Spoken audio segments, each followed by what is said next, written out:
Tā, ceru, ka ar iedotajiem uzdevumiem esat tikuši galā, bet kā izrādās, kā ne, tie uzdevumi mums īstenībā rodi tādi jauki vispārīgi gadījumi, kuri bieži vien noderēs, tāpēc viņiem pat ir īpaši uz veidotiem, konstruētajiem leņķiem mums ir īpaši nosaukumi, un ar tiem leņķiem arī saistās specifiski jūsu uzdevumu risinātais ir nosaukts par teorēmu. Ja jums izdevās, tad ļoti labi. Ja nē, tad te es tā mutiski pārstāstīšu, kas īsti bija jādara un ko, kur un kā. Tad sākumā ieliksim definīcijas divas šeit skaistas redzat. Pirmais nodefinējam, kas ir iekšējs leņķis, un tas ir ļoti vienkārši un intuitīvi saprotami. Leņķis, kur virsotne atrodas riņķa līnijas iekšpusē. Tad šeit redzam, ja ievilkts leņķis mums bija skaidrs, viegli, viņš atrodas uz riņķa līnijas tā virsotne, tad redz ar iekšēju leņķi būs bišķi grūtāk, jo viņa virsotne atrodas jebkur riņķa līnijas iekšpusē. Un otrs, kas mums tiek definēts, ir leņķis, kura virsotne atrodas ārpus riņķa līnijas, katra mala krusto divos punktos riņķa līniju. To mēs saucam ārēju leņķi. Iekšējais leņķis tas, kurš iekšpusē, ārējais leņķis tas, kurš ārpusē. Vienīgais svarīgais ar ārēju leņķi, ka abas malas noteikti krusto divos punktos riņķa līniju.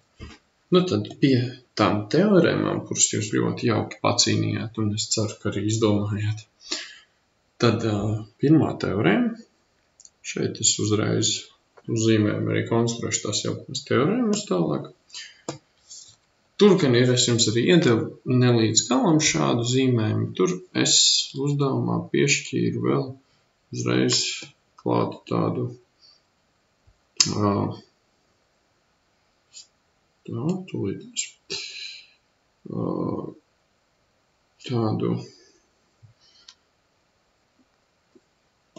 šādu te konstrukciju.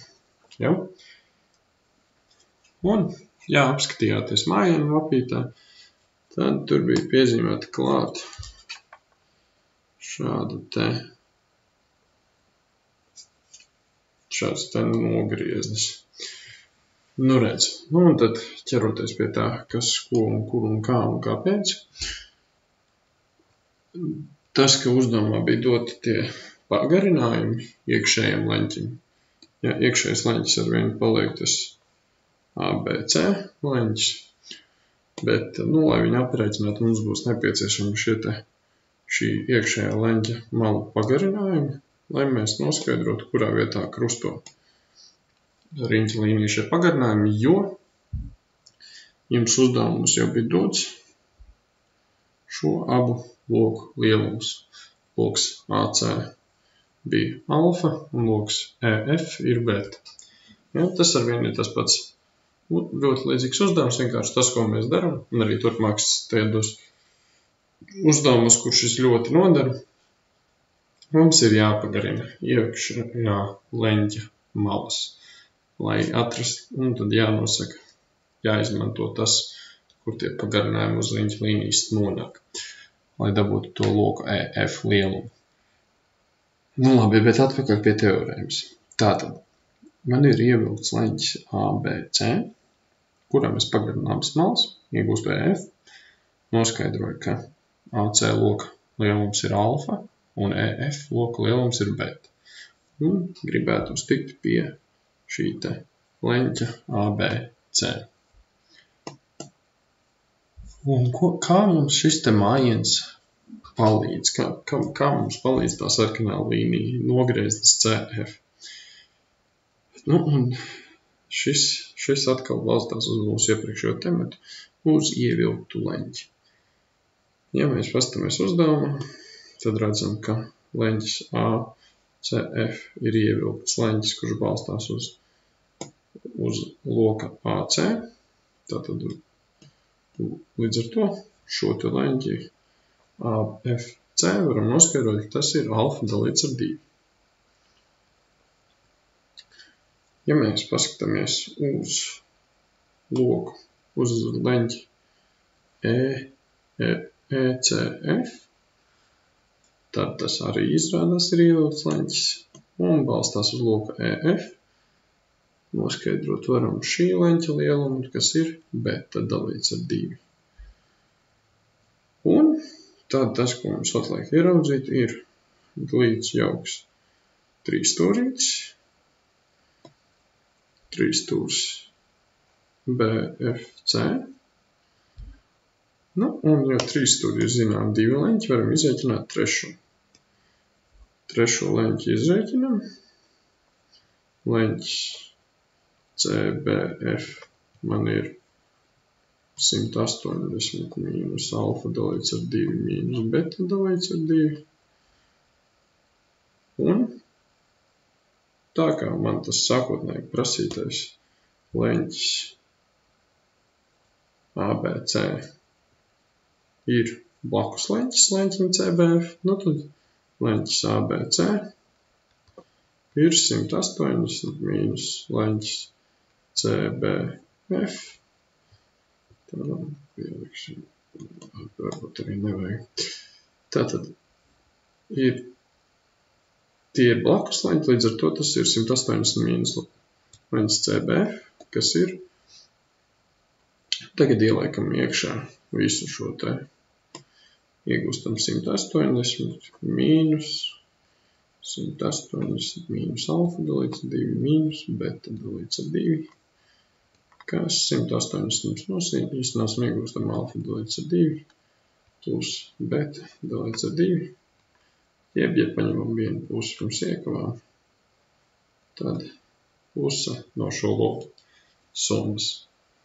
Jeb, atgriežoties pie sākotnējā uzdevuma, mums ir, lai no iekšējie leņķa lielums ir vienāds ar pusi no lokiem, kur viens ir AC, un otrs ir malas pagarinājums. To pilno teorēmu jūs varat izlasīt grāmatā, ja ir noformulēts precīzi. Tas pie uzdevumiem arī tur ir pierakstīts. Bet, nu jā, jeb, viss tas viss baigi traki krāsaini sarežģīti, bet īstenībā vienkārši zinām, ka šis te ievilktais leņķis ABC būs puse no šo loku summas. Ja? Tātad leņķis ABC, jeb iekšējais leņķis, ir puse no loku leņķisko lielumu summas. Nekas vairāk tur nav. Nu, un otrs uzdevums, kas mums bija par ārēju leņķi. Te jau mazliet uzskatāmāk, jo te jau ir doti šie te loku lielumi. Viens ir alfa, otrs ir beta. Un tur pie ieteikumiem bija uzvilkts šāds te nogrieznis. To ir tas. Tā. Tur bija šāds nogrieznis uzvilkts. Un arī gribēs izreikināt šoreiz to ārējo leņķi C. Nu redzi, kāpēc tur tas mājiens mums ir tāds uzvilkts? Protams, atkal meklējam kaut kādus ievilktus leņķus. Šeit ir viens ievilkts leņķis, līdz ar to iegūstam, ka šis te ir beta dalīts ar 2.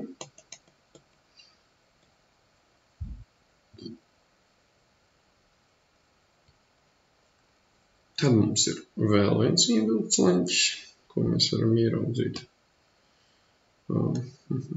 Ņemsim sarkano. BAD, kurš balstās uz alfa, tātad alfa dalīts ar 2.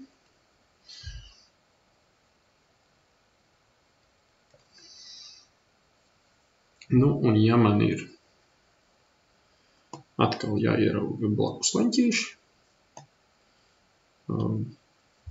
šis te leņķis man ir blakus leņķis, tātad leņķis nav alfa, ja nu kas, uzzīmēsim tādu mazāku. Tad ADC man ir blakus leņķis ADE, līdz ar to ADC man būs 180 mīnus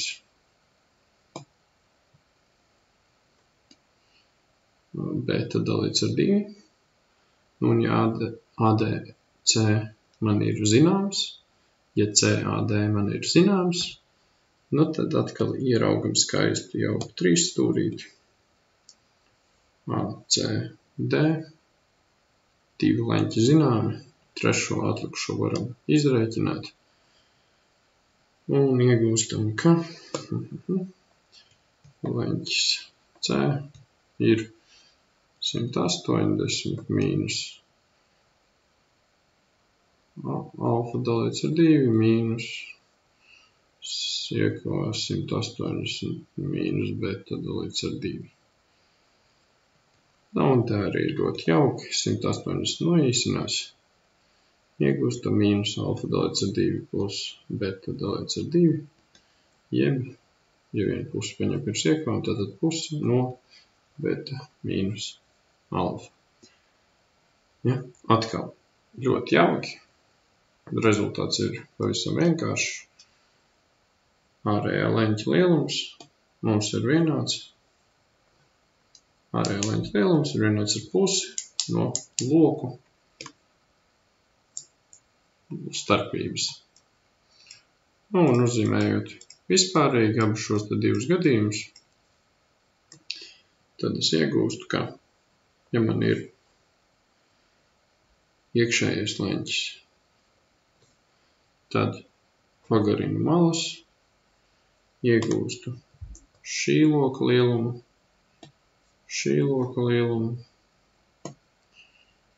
un iekšējais leņķītis, tad te būs 1 ir alfa, un šeit ir beta, nu tad apvienojot leņķis 1 ir puse no alfa plus beta. Tas ir par iekšējo leņķi, un par ārējo leņķi ir man ir ārējais leņķis, tad tagad šeit ir, ieliksim divnieku, šeit man ir alfa, un šeit ir beta, tad šeit man ir, ka leņķis 2 ir puse no beta mīnus alfa. Ļoti līdzīgi, vienkārši es domāju, ka jums arī intuitīvi uztveram. Iekšējais leņķis puse no loku summas, ārējais leņķis puse no loku starpības.